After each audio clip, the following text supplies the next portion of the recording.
Hello and welcome.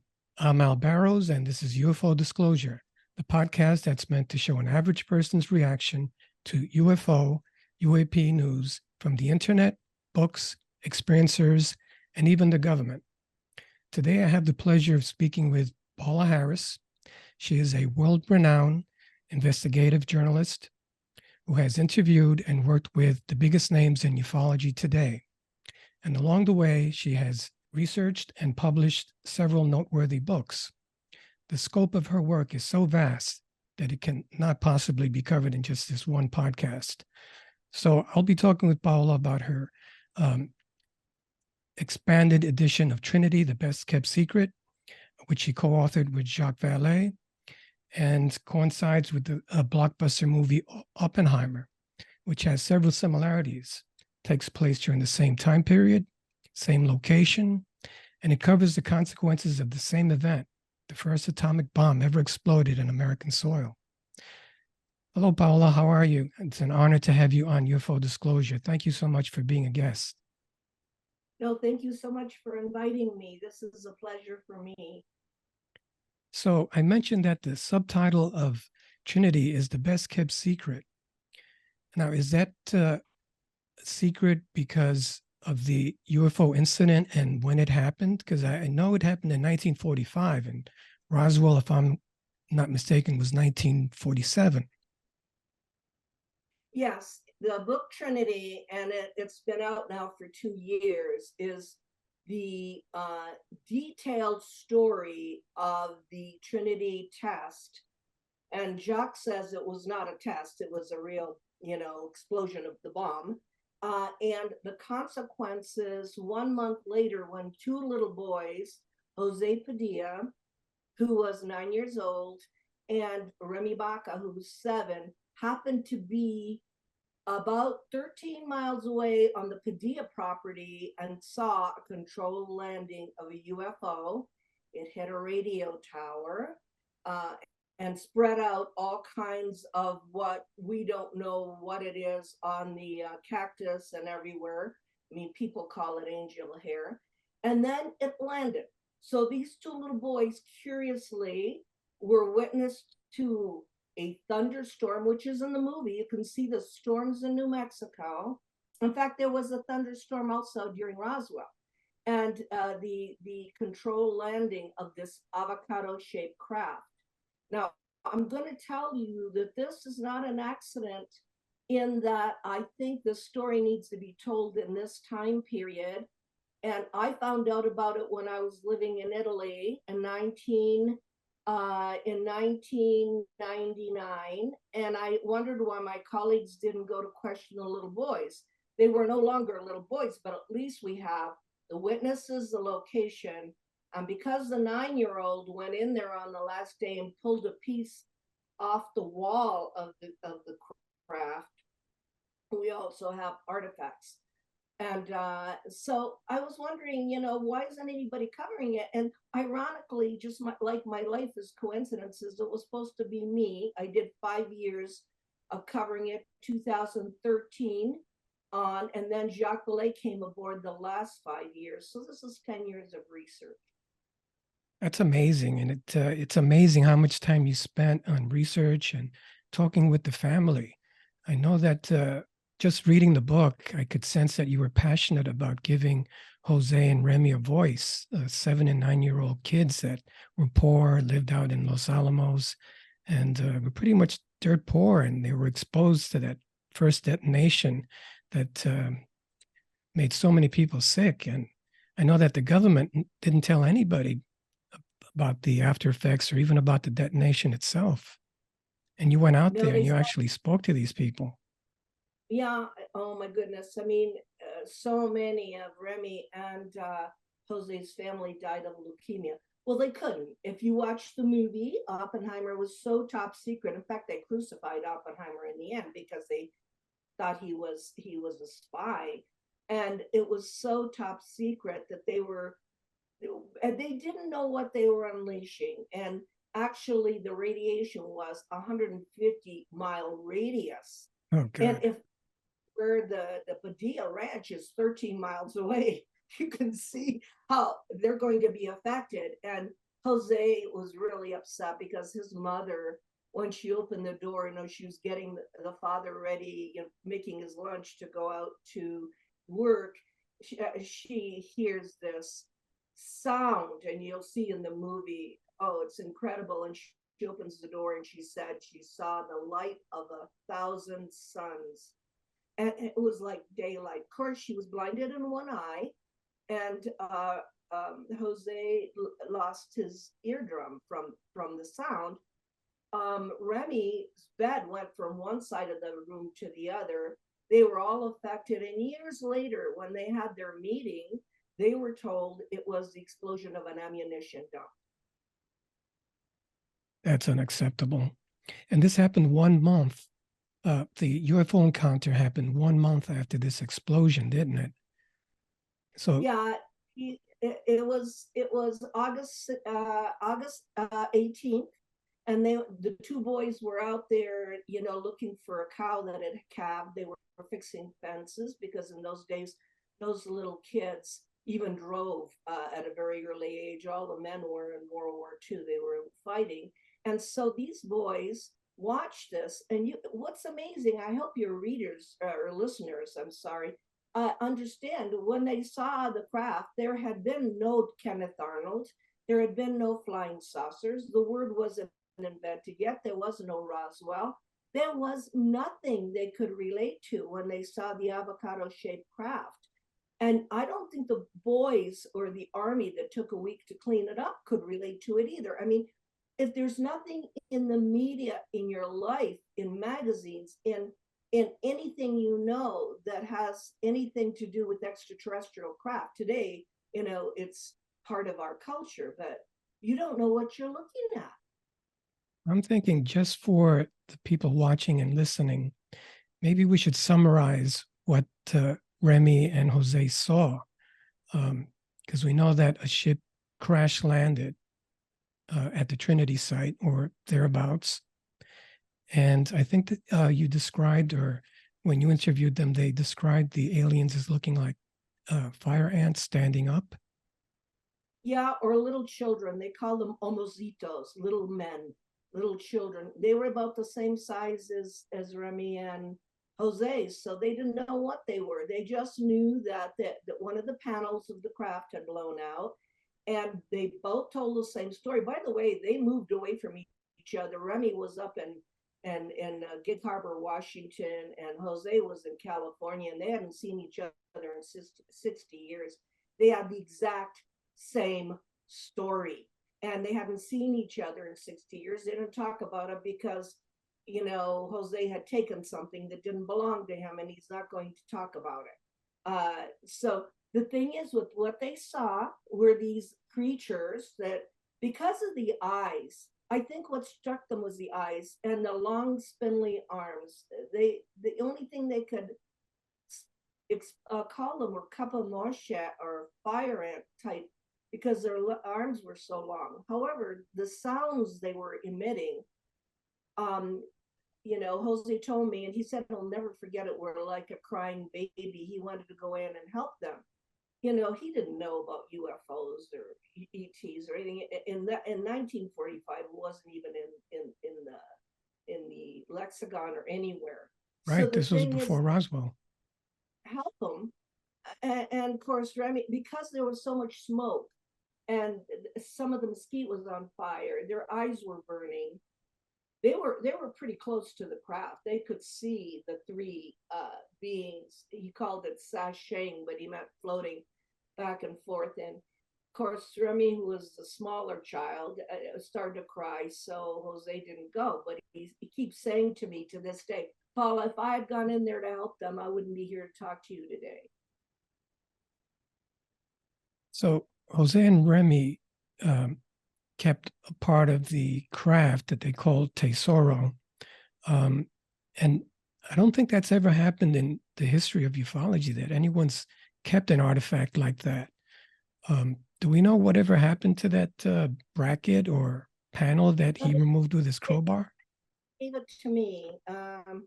After 5 years, Remy died in 2013. Thank God I went to Gig Harbor, Washington.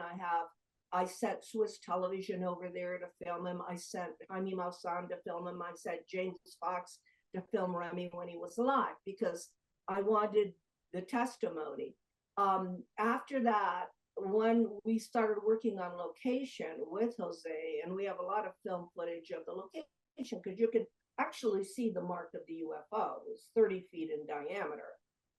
Nothing grew there. So the thing is that when that happened, Jose gave me the bracket. He said, because he calls it the bracket or the piece, it was mounted on a square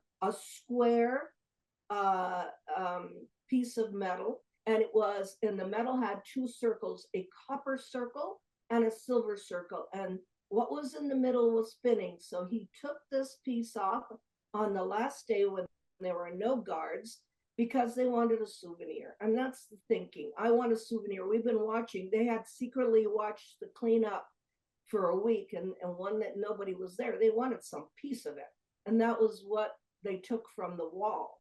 Now, did the Army notice? Yes. They went to the father and they said, did your children take anything? Because we have an inventory here. We don't know what that was. It spun on a silver and copper circle against a plaque. It was the only thing inside. There were no chairs. It was seamless inside. It did have, he said, a clear dome that he could see, a little clear dome that one man could go up and see out of. And it was avocado shaped, so it wasn't a flying saucer. Do we know anything else? No, but we do know this, and I have to tell you this. Since Remy worked for Dixie Lee, the governor of Washington State, she was the head of the Atomic Energy Commission. So if it was right after a month after, that file would be in the Atomic Energy Commission files, not in Blue Book.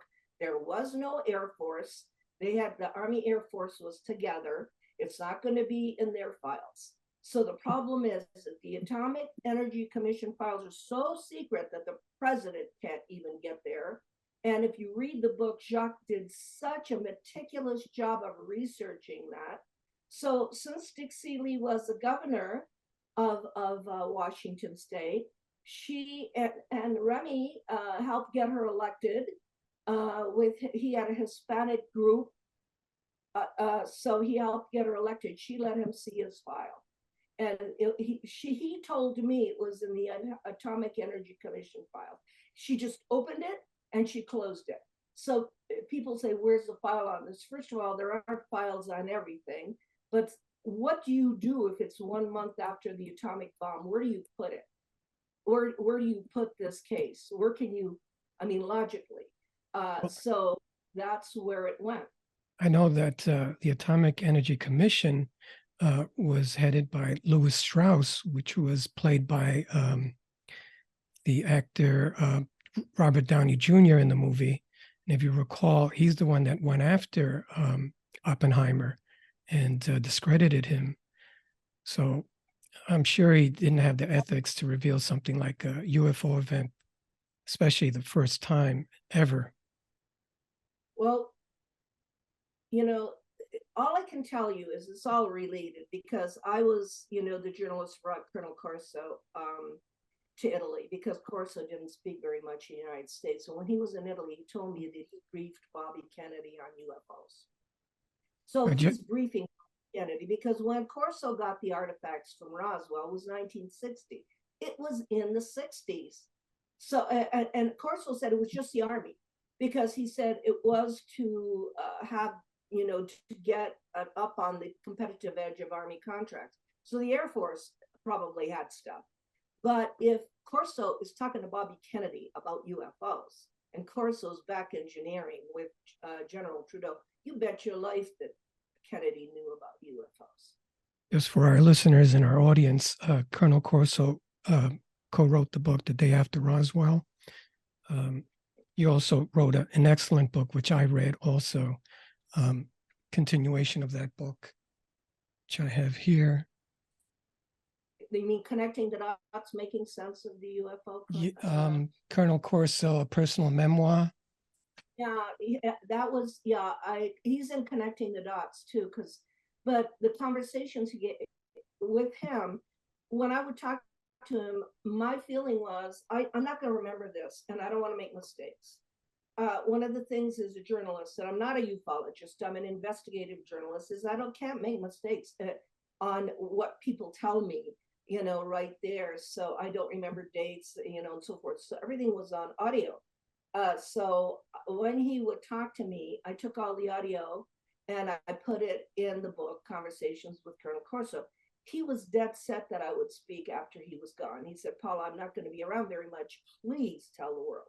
He said, they can handle it. He said, we had the artifacts of Roswell. I briefed Bobby Kennedy. He said, remember when he said he's talking about the Army, because each branch, I think, has its own responsibility and its own, involvement in UFOs. I don't know if people know, but the Navy is really in charge of UFOs. Most of NASA were Navy pilots. So the thing is that I've had to put together all this, but when I do it, it has to come from the source. It can't come from somebody who knew somebody who knew somebody. It can't come from rumors. It has to come from people that actually were there, that worked on it. So with Trinity, we got 2 more witnesses who were actually there and touched the artifacts. What we call angel hair. I don't want to call it fiber optics because it was too thin. I don't know what it was that they used it for their Christmas tree decorations. There was no electricity. This stuff was all lit up. It was all lit up all the time, but it was also harmful. I mean, Sabrina told me that it pinched her hands. Right. And Faustino said that he used to play tricks on people by putting it in their back at school. I mean, it's like, this is so crazy. I'm sitting there going, see, I spend a lot of my time going, this is crazy. This is they real. were so innocent back then.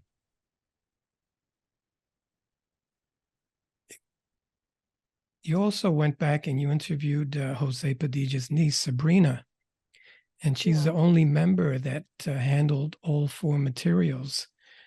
That speaks a lot about your integrity. You're the only person that writes books on UFOs that gets so involved and goes in and does the field work and talks with the people. And for all my listeners, you can believe that if Paola writes a book, it's straight from the witness's mouth. She doesn't ad lib. She doesn't interpret.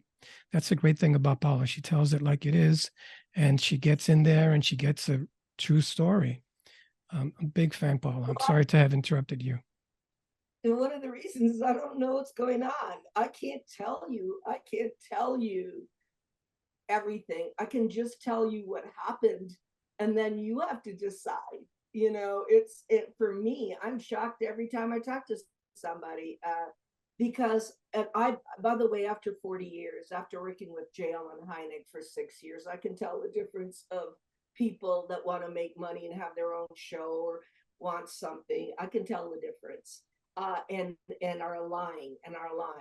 But in this case, you have to understand that these guys, Remy and Jose, didn't see each other for 60 years. They only got together because Jose's son was doing genealogy and found out where Remy was. And then they said, do you remember what happened? And they go, yeah, do you remember what happened? And then if you want to go on a metaphysical level, I love the idea of working on consciousness and metaphysics. Whoever crashed knew that Jacques and I were going to write this book. Otherwise, it wouldn't have been worth crashing. Do you understand that? And that I hate to use crash because they were there. And the next day they weren't there because when the father went in, they weren't there. They couldn't even find the craft the next day because that had been covered by brush.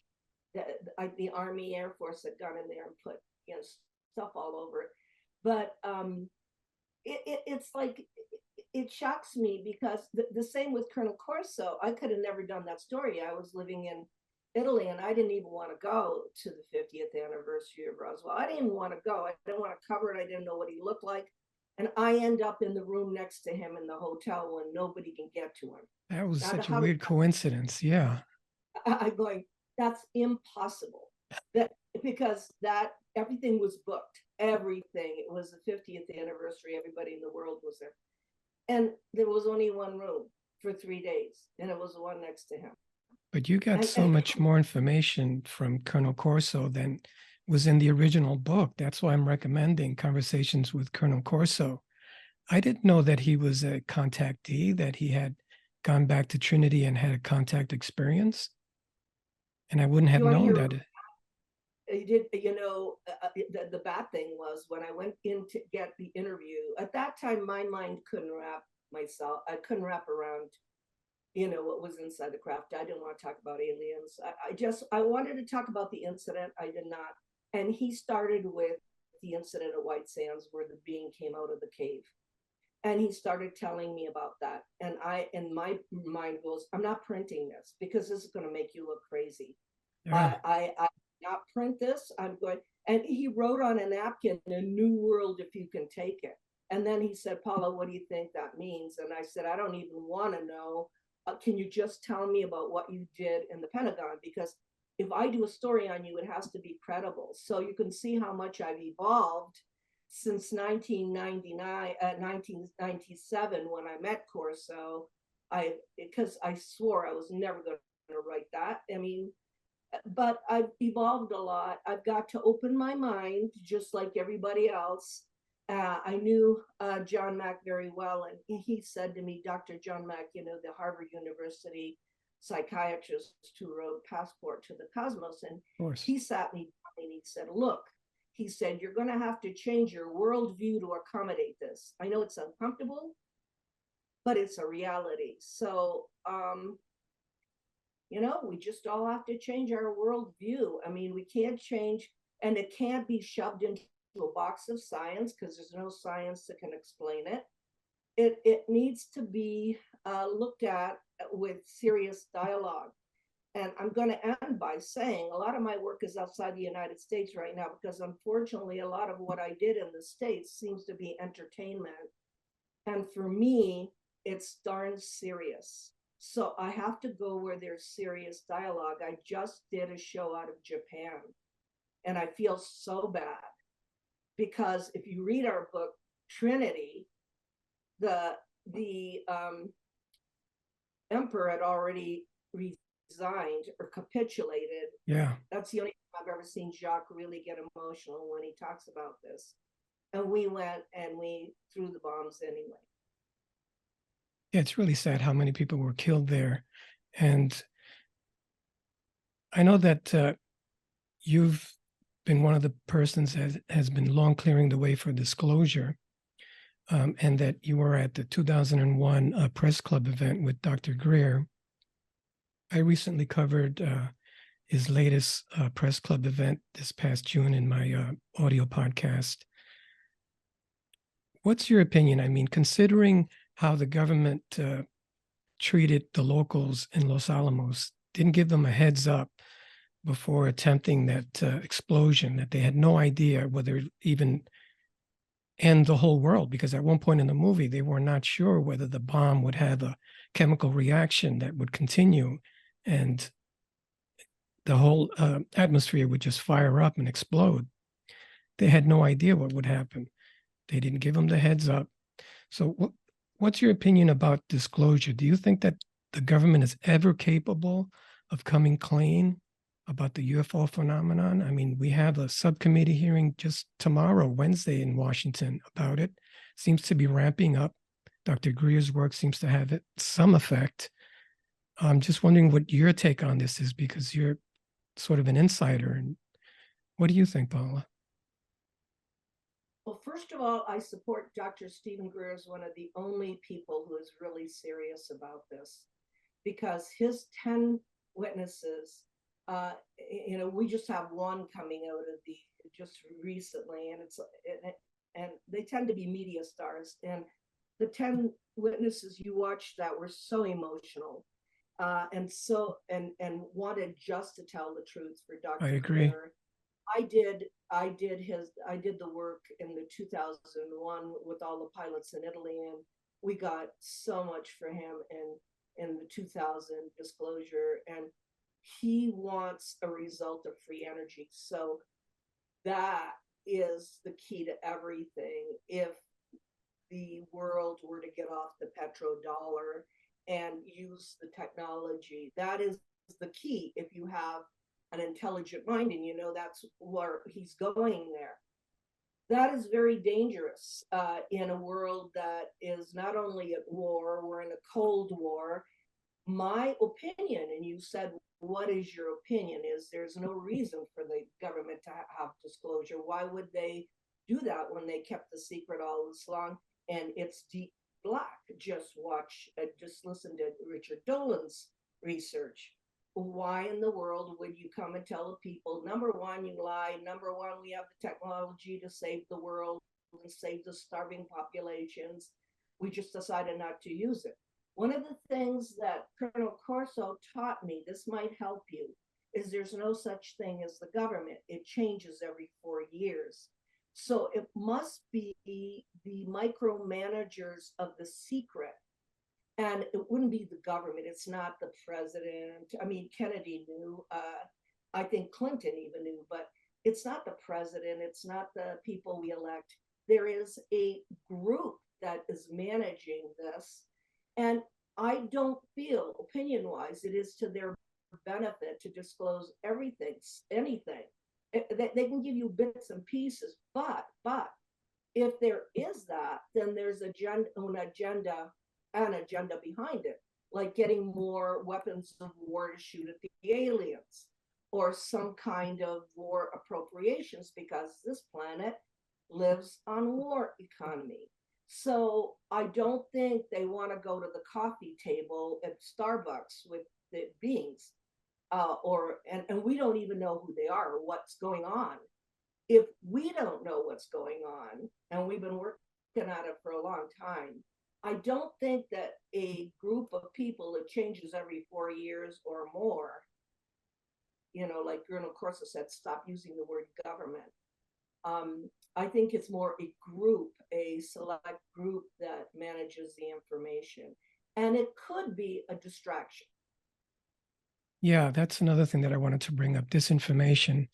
And how do we know who the disinformants are? And one of the things you talk about in your book, and I seem to agree with, I'm not as knowledgeable as you are, Paola, but within the UFO community itself, we just can't seem to get it together. I mean, if we work together, if everybody worked together, the military as well, we could finally come to terms with extraterrestrial life and use this 0 point energy and benefit everybody. I mean, poverty, pollution could be ended. I'm sure that you're well aware of Dr. Greer's platform on all those subjects. So when you say in connecting the dots and in Stargate to the new reality, that we have to look more at the spiritual message contained in the whole ET experience, I can relate to that, because the military is all about just weaponizing whatever technology that they might have. I mean, we're talking about metamaterials. Your book, Trinity, has a lot to do with metamaterials that were retrieved by these two young boys. Was the person in the picture you sent me, was that Jose Padilla with you and Jacques Valle, the picture you sent me? And yeah, that he's getting so old. He's 86. Maybe I can put that up. I'm going to try and put that up for our audience. Yeah, because that's April. So, what happens is that we're down there. He's sitting next to Jacques. We're down there last April. We are trying to hold his hand and keep him alive so that something will happen, so the people will understand what's going on. How old did you say he is now? 86. 86? Yeah, and but also Jacques is not is getting. He's at least 83, right? He's 83 or 84. Yeah. He looks great, though. Yeah. So do you, by the way. I'm not saying anything about your age, but you look great too.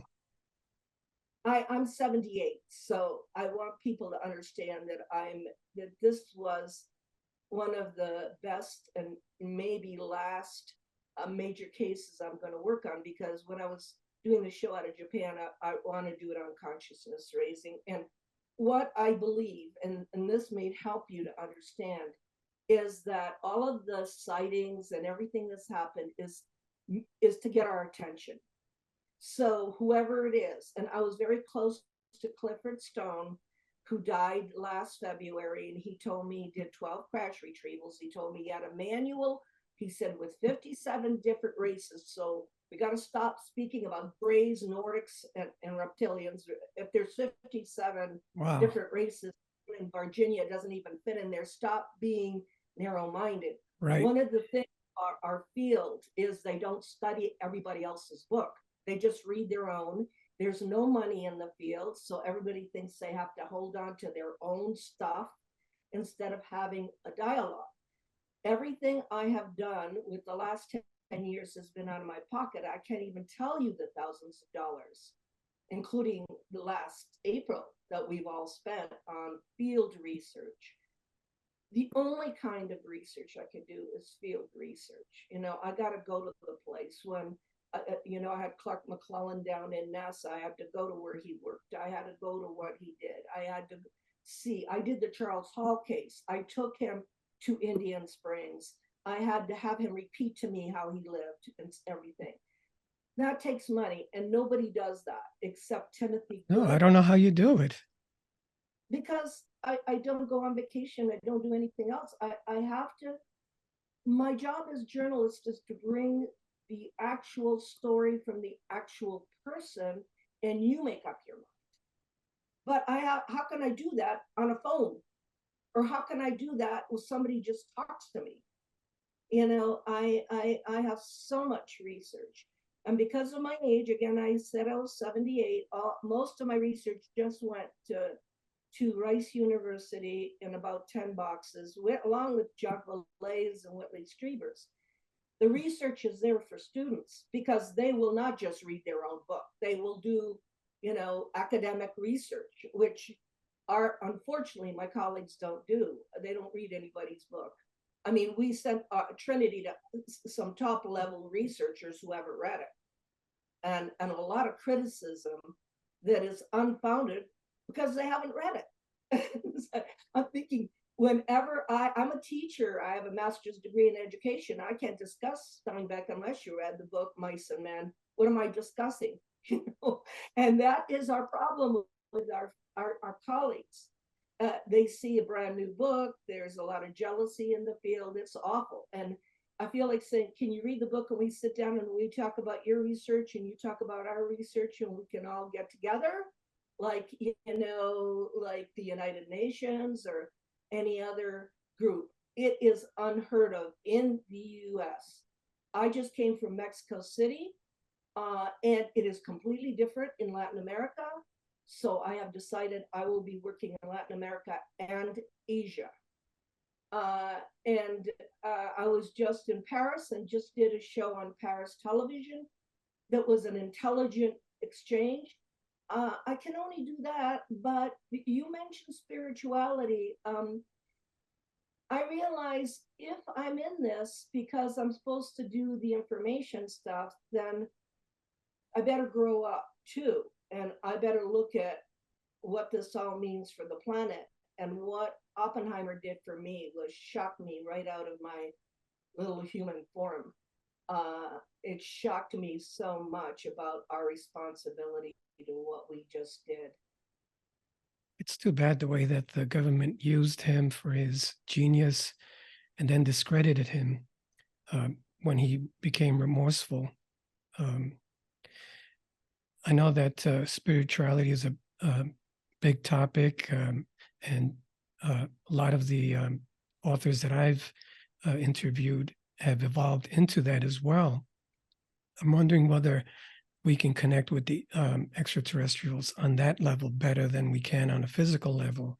And maybe that's why we haven't made contact yet, because we haven't evolved spiritually yet.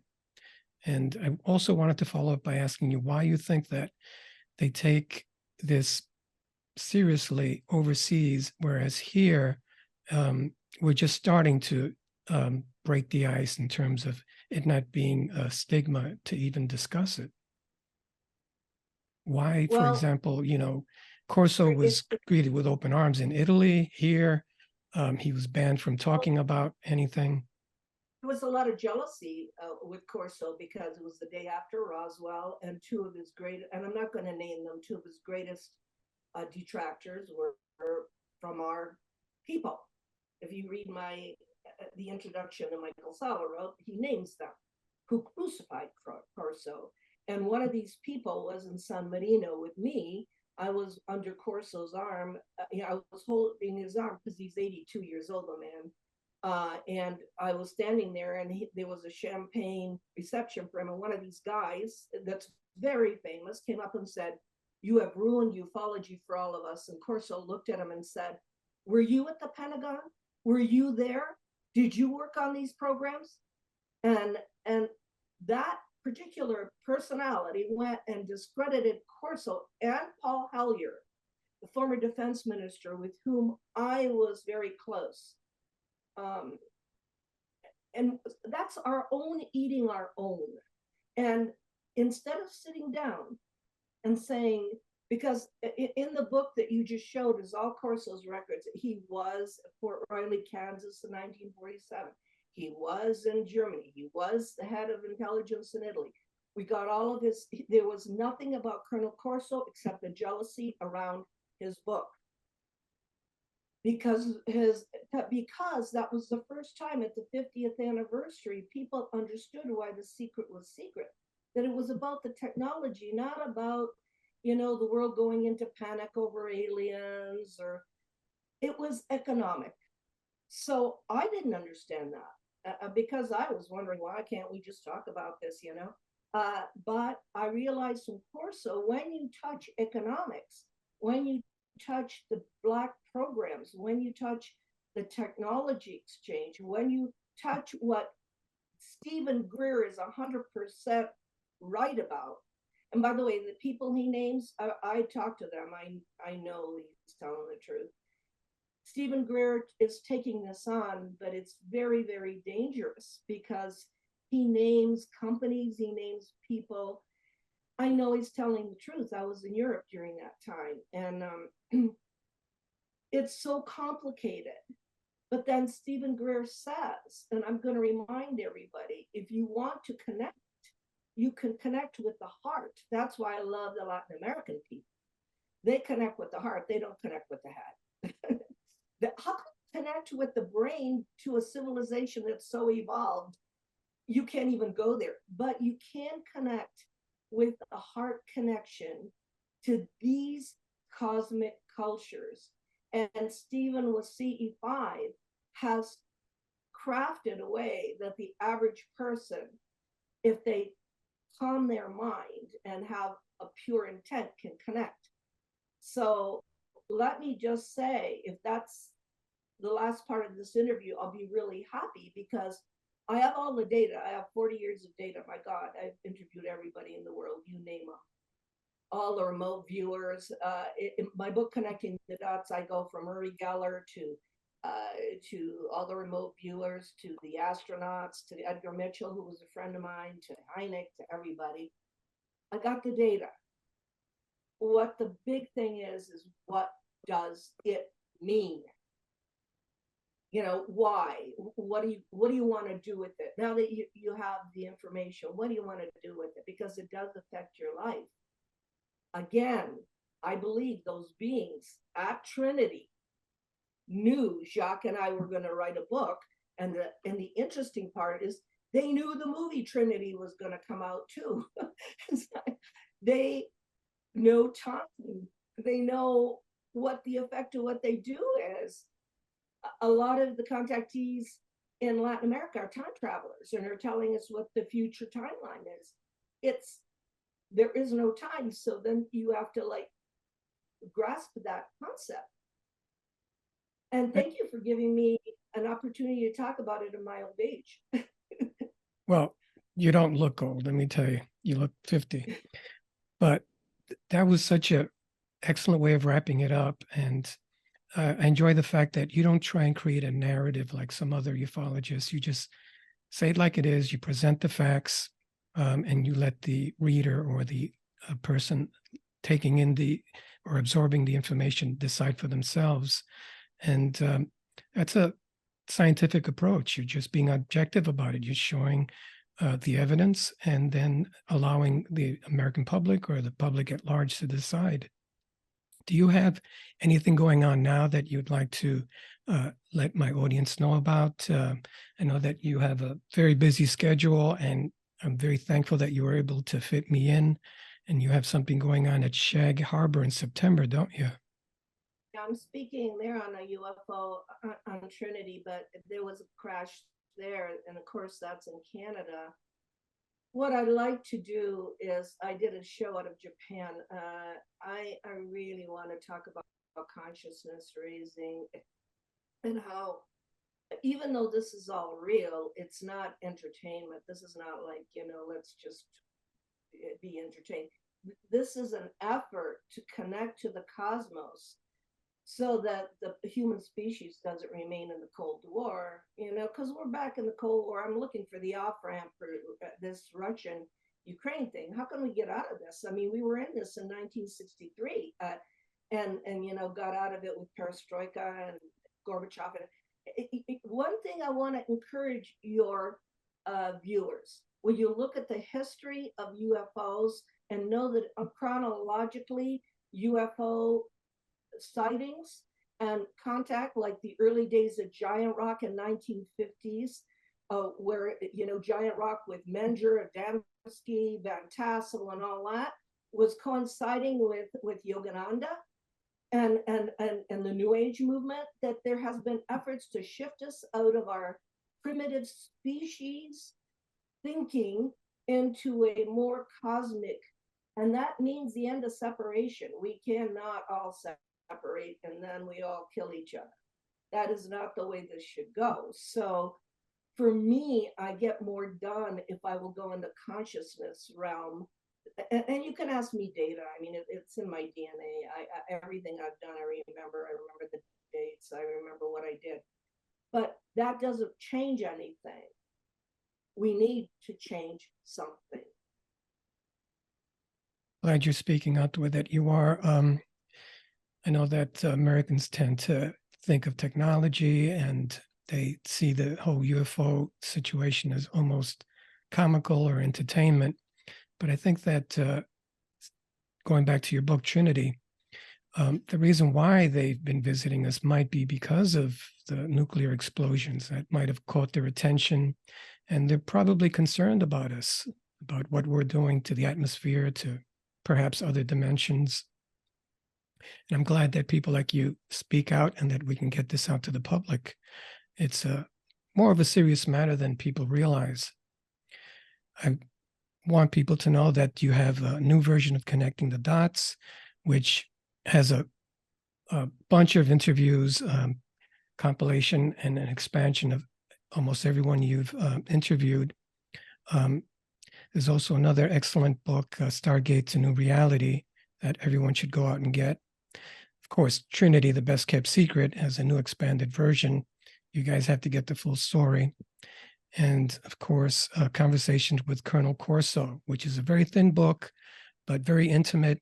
And Paola, you can attest to this. You had very great conversations with him and got information from him that probably doesn't appear anywhere.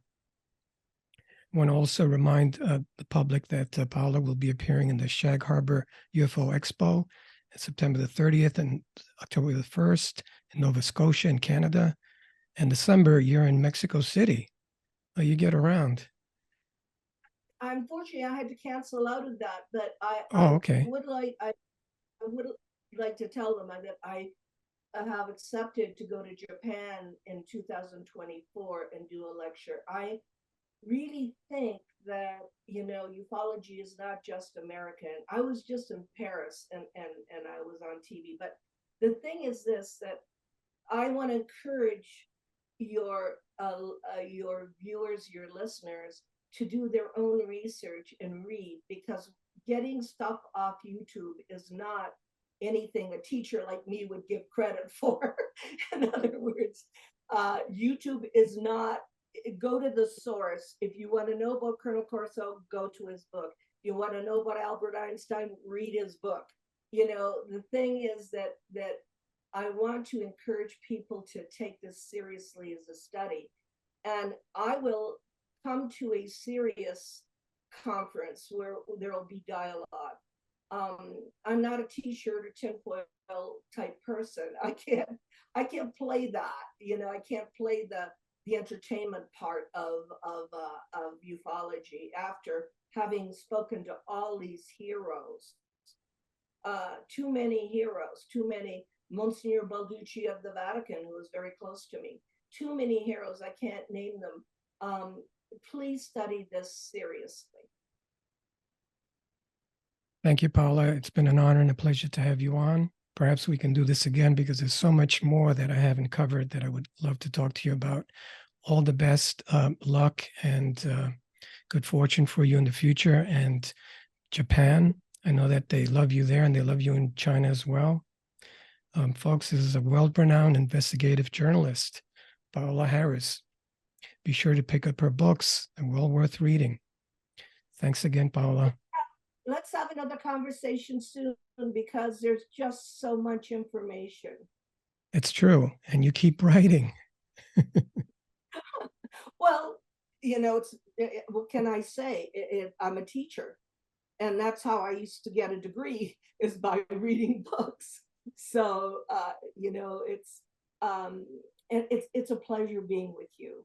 Thank you. Thank you. And it's a pleasure to actually speak with the person that I've enjoyed your books so often and reread them. And I'm looking forward to your next book. And thank you so much for being my guest. Thank you.